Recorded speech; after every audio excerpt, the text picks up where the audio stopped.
Hi! In front of me is VIVO IQOO U5X, and today I would like to show you how you can clone apps on this VIVO. First of all, go into Settings and scroll down to access Apps section. Then scroll down again and select App Cloner. Finally, just click on the switcher next to one of your apps that you wish to clone, like Facebook.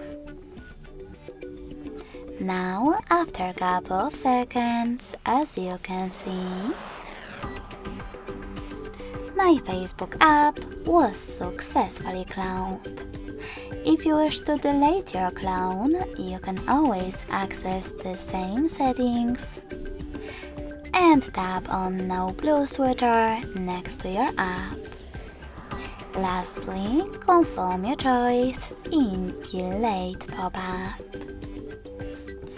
Thanks so much for watching. If you enjoyed this video, smash that like button, comment and subscribe. Bye!